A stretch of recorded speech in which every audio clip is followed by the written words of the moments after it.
My guest is a wife and mother of 3 who can be found navigating somewhere between heartache and humor most days. She's an award-winning storyteller, and the Lord keeps giving lots of raw material for her gift. Her book title is telling: Sand in My Sandwich and Other Motherhood Messes I'm Learning to Love. Sarah Parshall-Perry from Baltimore, Maryland. Welcome. Thank you. I'm glad to be here. Okay, you've taught me a whole new literary category, tragic comedy. Yes. Tragic comedy. Stories both awful and funny. I don't think I have ever been moved to tears of laughter and sympathy in an introduction. Oh, thank you. Well, you could be a stand-up comic. if my husband were here, he would disagree because he says I always laugh at my own jokes, so I'm funnier in writing than I am when I'm in front of people. I want to read the dedication because I think it sets us up. For Noah, Grace, and Jesse, who make the very best messes, and for Matthew, who reminded me it was always possible. Who are these characters? Oh, well, Noah and Jesse are my 2 sons, both on the autism spectrum. And they flank what I call a neurotypical daughter, meaning she's not on the autism spectrum, right in the middle. The one who I'm sure will drive me into an early grave because you need Grace in the middle in this story. Oh, I need Grace in the middle. Yes. And her nickname was Mouse when she was little, and there was never a less apt nickname to give a child because you can hear her coming from a mile away. And she's had to be loud because with all the screaming in our household with my sons, there's no other way to keep up other than with a bullhorn. So we have a picture of this family. I want you to see them. And of course, Matt, your husband of how many years? 14 years. The children now are 10, 8, and 5. Yep. And well, tell us about the sand. The sand in your title. Well, that was the first indication to me that something was a little off. I used to make him peanut butter and jelly sandwiches. This was Noah. The first. And I used strawberry jelly one day, and I didn't know that it was somehow a texture issue that was bothering him because up to that point I'd only used grape. And suddenly one day he started gagging about the sandwich, and he said, "Mom, there's dirt in it, there's sand in it, and I can't eat it," and he shoved it away.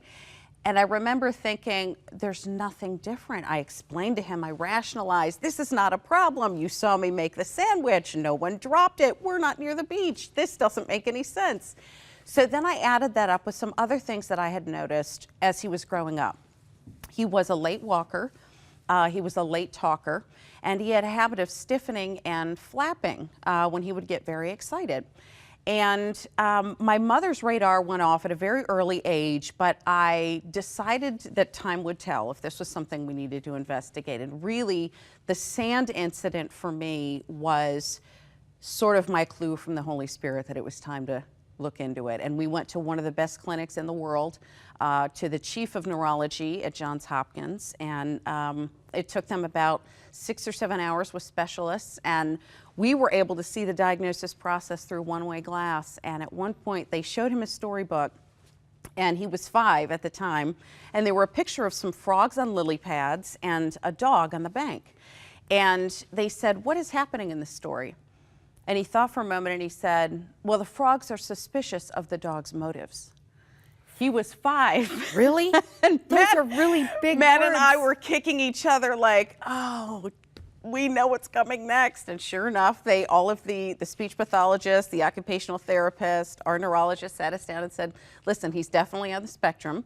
We're fairly certain it's Asperger's, but at 5, it's hard to pin down. So, you know, this is good. We've caught it early because we're going to be able to intervene now. So, ASD and ODD. Yes. The DSM, which is the Diagnostic Statistic Manual for all behavior and developmental disorders, has removed Asperger's and autism as classifications. Now they call it autism spectrum disorder. So it's referred to as ASD. And they've done that because there were so many different levels of it. So the 1 in 88 children, or I was just told 1 in 68 children in America that are diagnosed with autism can be anywhere Anywhere on the spectrum. Yes, and the ODD is oppositional defiant disorder, which That he one also sounds has. scary.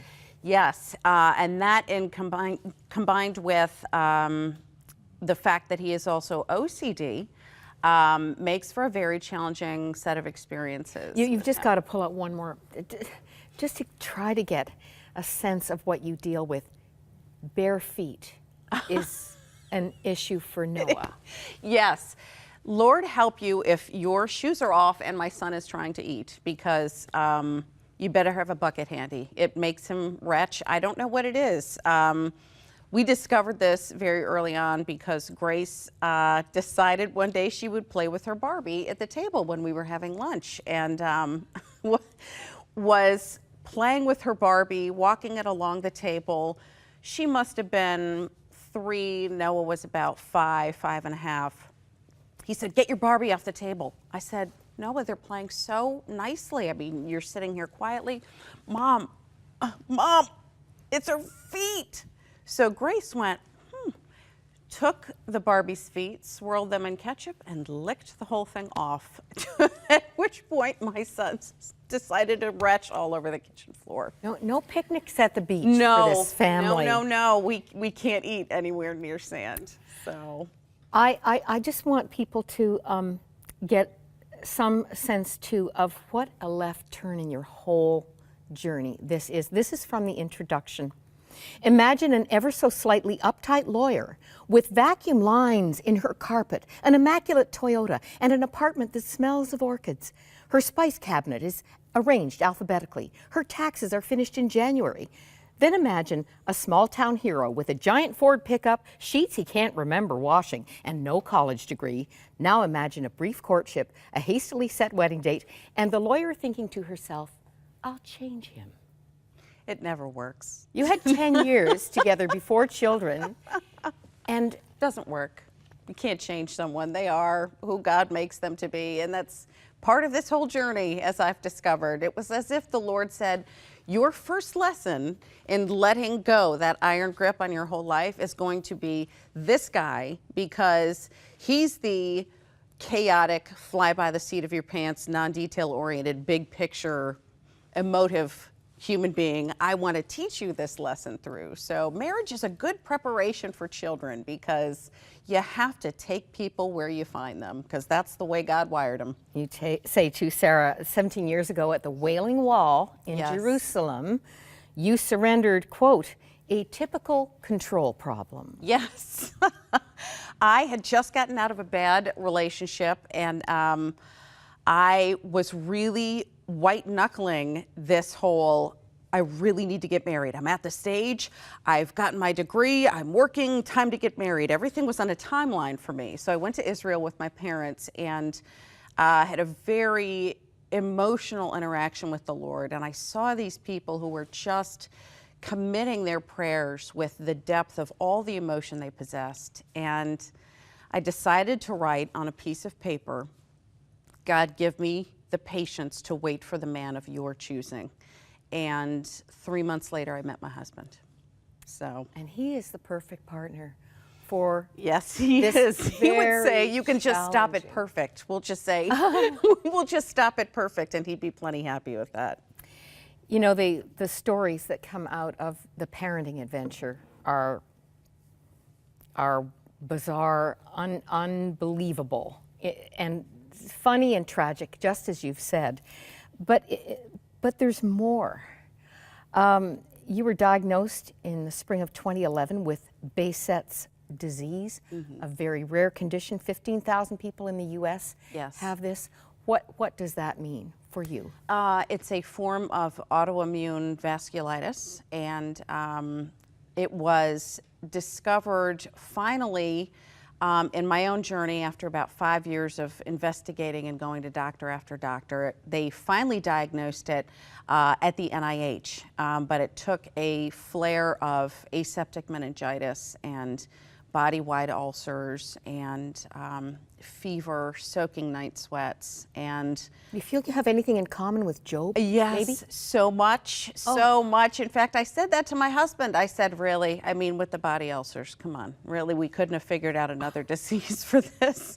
So apparently I'm rare enough that I was in my own study, so I felt very special. I had a card to go in and out of the NIH, but got some excellent health care, and they're trying me on a new medication, TNF inhibitor, that they're hoping will knock it into remission for a period of time. You say 2 weeks ago you started something very much like chemo? Chemotherapy, yes.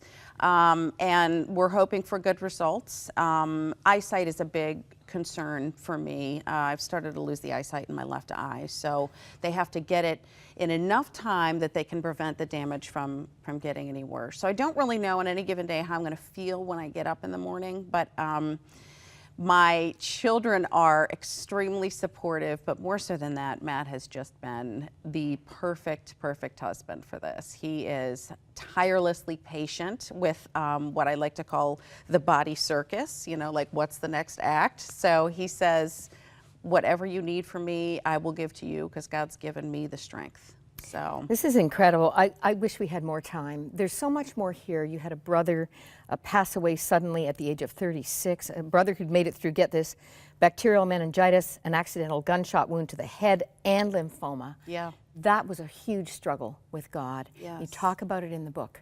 But you've come to a perspective, we can see it looking at you, about hard things. Where does your faith sit in such a challenging journey? Well, I went through a period of time where I was shaking my fist at heaven a lot. Spent a lot of time being mad at him, and Matt said, he's big enough to take it. You know, you can rail for a while because he's still going to love you and he's still going to be there when you're finished. And then when I finally calmed down and stopped screaming like a petulant child, I thought, he doesn't let anything happen by accident. All of this has a design. I'm not sure what the design is yet, but it appears in my life that this design is teaching me that really order comes through chaos, that God is the only order in all of it, and then everything else falls apart. We anticipate it will fall apart. We should expect it to fall apart. We certainly can't control things when we're parents. These people have minds of their own, as they should. That's the way they're wired, but ultimately the control of our lives is less in our hands and more in God's. And as soon as we recognize that, we can see the beauty in difficulty, because things falling apart means that there is someone big enough to put them back together. Wow. It's a wonderful book. It's coming out next month. You can pre-order it now. Sand in My Sandwich. And not your first effort. You have co-written with your very well-known mom, Janet Parshall, from Moody Radio. You look alike, you too. Yes, I have been You've told been told that. Sarah, I hope we get to talk to you again. Thank you. Thank you Would love for that. trusting God with all of this. Thank you. Thanks for having me. And for sharing. If any of this has touched a place where you're really struggling, you might need prayer right now. Please take advantage of our prayer lines.